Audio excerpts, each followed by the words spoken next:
بسم اللہ الرحمن الرحیم۔ السلام علیکم۔ ڈاکٹر مشتاق ہیلتھ کیئر چینل میں خوش آمدید۔ آج کا پروگرام خصوصی طور پر بواسیر کے لیے ہے۔ بواسیر کے تمام مریض جو کہ اس عارضے میں مبتلا ہیں وہ اگر اس ویڈیو کو دیکھ رہے ہیں تو وہ کاپی پینسل اپنے پاس رکھ لیں، اور جو میں ادویات بتانے جا رہا ہوں اس کی علامات آپ نوٹ کر لیں، اور انہی ادویات میں سے کوئی دوا آپ کی بھی ہو سکتی ہے۔ تو چلیے شروع کرتے ہیں۔ سب سے پہلے نمبر پر جو ہومیوپیتھک دوا ہے اس مرض کے لیے وہ ہے ایسکیولس۔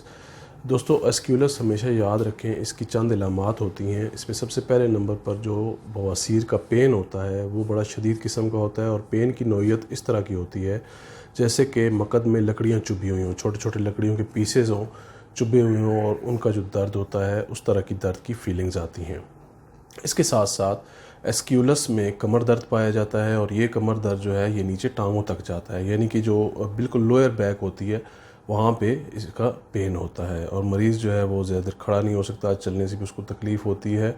اور اس میں جو حقیقی قبض ہے اس کا فقدان پایا جاتا ہے، یعنی کہ قبض ہوتی نہیں ہے لیکن درد کی وجہ سے مریض جو ہے وہ پاخانہ خارج کرنے سے ڈرتا ہے، اور اس کی وجہ سے اس کو اکثر قبض کی شکایت بھی ہو جاتی ہے۔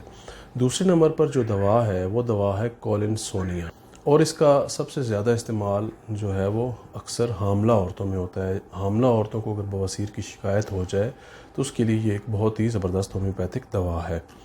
اس کی جو علامات ہیں وہ یہ ہیں کہ اس میں جو ہے بواسیر کا جو درد ہے وہ تو بالکل ایسکیولس کی طرح ہی ہوتا ہے، لیکن ایسکیولس میں جو ہے وہ بلیڈنگ نہیں ہوتی ہے، بلیڈنگ بہت کم ہوتی ہے، اور کولنسونیا میں جو ہے وہ بلیڈنگ بہت زیادہ ہوتی ہے، یعنی مقد سے خون بہت زیادہ آتا ہے، اور درد جو ہے وہ ایسکیولس کی طرح کا ہی ہوتا ہے۔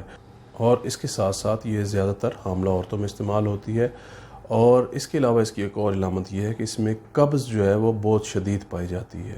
ایسکیولس میں جو ہے حقیقی قبض کا فقدان ہوتا ہے، اور اس میں جو ہے قبض زیادہ شدید پائی جاتی ہے۔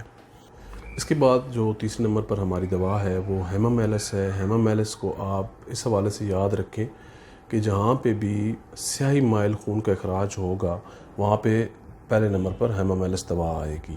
تو بواسیر میں اگر خون جو آ رہا ہے وہ سیاہی مائل ہے تو آپ ہیمامیلس کا استعمال کریں، اور اس کے ساتھ ساتھ اس کی ایک اور علامت یہ ہے کہ موقعوں میں شدید قسم کی سوزش پائی جاتی ہے، یعنی ان میں پھلاوٹ ہوتی ہے، سوزش ہوتی ہے، اور اس کے ساتھ جو سوزش کا ایک پین ہوتا ہے، انفلیمیٹری پین جو ہوتا ہے وہ اس میں پایا جاتا ہے۔ اس کے بعد چوتھے نمبر پر جو دوا آتی ہے وہ ایلوز ہے۔ ایلوز کی 3 علامتیں یاد رکھ لیں۔ ایک علامت اس کی یہ ہے کہ مریض کو اگر گیس بھی خارج ہوگی تو اس کی جو ریکٹم ہے، مقد ہے، اس کے عضلات اس طرح ڈھیلے ہو جاتے ہیں کہ اس کے ساتھ پخانہ خارج ہو جاتا ہے۔ دوسری جو اس کی علامت ہے وہ ہے کہ بواسیر کے جو اس کے موقع ہوتے ہیں وہ ایسے ہوتے ہیں جیسے کہ انگور کے خوشے ہوتے ہیں، اس طرح گچھوں کی مانند لٹکے ہوئے اس کے موقع ہوتے ہیں۔ اور تیسری جو اس کی علامت ہے وہ جو بواسیر کا پین ہوتا ہے اس کو ٹھنڈا پانی لگانے سے آرام محسوس ہوتا ہے۔ اس کے بعد 5ویں نمبر پر جو دوا آتی ہے اس کا نام ہے نقص ومیکا۔ ہومیوپیتھک کی پریکٹس میں بہت زیادہ استعمال ہونے والی دوا ہے، اور اکثر ڈاکٹر آزاد اس کو اندھا دھند بھی استعمال کرتے ہیں بواسیر کے کیسوں میں، تو اس کو ہمیشہ علامات پر استعمال کرنا چاہیے۔ اور یہ ایسے لوگوں کی دوا ہے جو کہ بہت زیادہ سیڈنٹری لائف سٹائل والے ہوتے ہیں، جو کہ جن کی زندگی بے ترتیب ہوتی ہے، اور مختلف قسم کی مسالہ جات، قہوہ جات، اور اس طرح جو ہے وہ اس طرح کی جو لگزیٹو ادویات ہیں وہ استعمال کرتے ہیں، محرک چیزوں کا زیادہ استعمال کرنے والے لوگ، اور انتہائی چڑچڑے قسم کے لوگ جو چھوٹی چھوٹی باتوں پر چڑچڑے پن کا شکار ہو جاتے ہیں اور جلد غصے میں آ جاتے ہوں، اس طرح کے جو لوگ ہوتے ہیں ان کی دوا جو ہے وہ نقص ومیکا ہے، اور ایسے لوگوں کی بواسیر کو جو ہے نقص ومیکا ٹھیک کر دیتی ہے۔ اس کے علاوہ جو ریکٹم کی سمٹمز ہیں اس میں ایک علامت یہ پائی جاتی ہے نقص ومیکا میں کہ پخانے کی حاجت جو ہے وہ ایک دفعہ سے زیادہ ہوتی ہے، یعنی 24 گھنٹوں میں ہو سکتا ہے 3 سے 6 دفعہ مریض جو ہے پخانے کے لیے جائے، لیکن اس کو تھوڑی تھوڑی حاجت ہوتی ہے، اور وہ حاجت اس کی برقرار رہتی ہے، وہ پوری طرح سے ایویکویٹ نہیں کر پاتا، اور اس کو تھوڑا تھوڑا پخانہ آتا رہتا ہے۔ اس کے بعد آخر میں جو دوا آتی ہے وہ ہے سلفر۔ یہ بھی نقص ومیکا کی طرح بہت زیادہ استعمال ہونے والی دوا ہے، اکثر ڈاکٹر حضرات اس کو استعمال کرواتے ہیں۔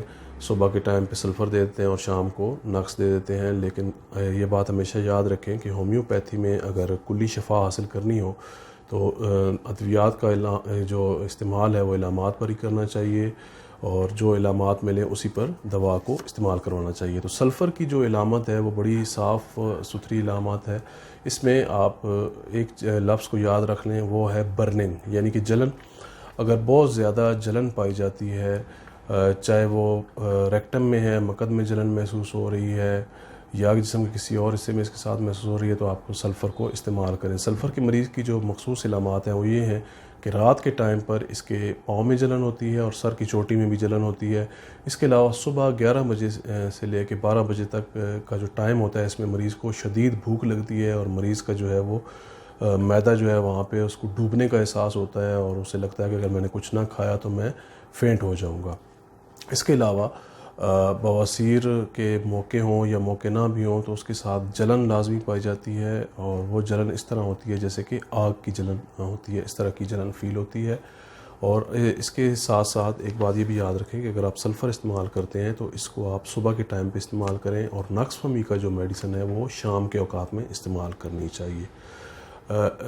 یہ جو تمام ادویات میں نے آپ کو بتائی ہیں، ان کو استعمال کرنے کا طریقہ یہ ہے کہ آپ ان کو 30 طاقت سے شروع کریں. جو بھی دوا جو ہے علامات پر پورا اترتی ہے اور آپ سمجھتے ہیں کہ یہ دوا مجھے استعمال کرنی چاہیے، تو اس کو آپ 30 پاور میں استعمال کریں، اور اس کو آپ کچھ عرصے تک لگاتار صبح دوپہر شام استعمال کریں. اور اس کے بعد آپ اگر آپ کو مکمل افاقہ ہو جاتا ہے تو آپ کچھ عرصے بعد دوا چھوڑ دیں. اگر آپ کو سمجھتے ہیں کہ آپ کو مکمل افاقہ نہیں ہوا تو پھر آپ 200 طاقت پہ چلے جائیں، اور یہی دوا آپ روزانہ ایک ٹائم پہ 200 طاقت میں استعمال کرنا شروع کر دیں. امید کرتا ہوں یہ ویڈیو آپ کو اچھی لگی ہوگی. ویڈیو اچھی لگے تو اس کو لائک اور شیئر کرنا نہ بھولیے گا. چینل کو سبسکرائب لازمی کیجیے گا، اور اس کے ساتھ لگے بیل آئیکن کو پریس کر دیں تاکہ آپ کو ہر آنے والی ویڈیو پر وقت ملتی رہے. دعا میں یاد رکھیے گا. اللہ حافظ.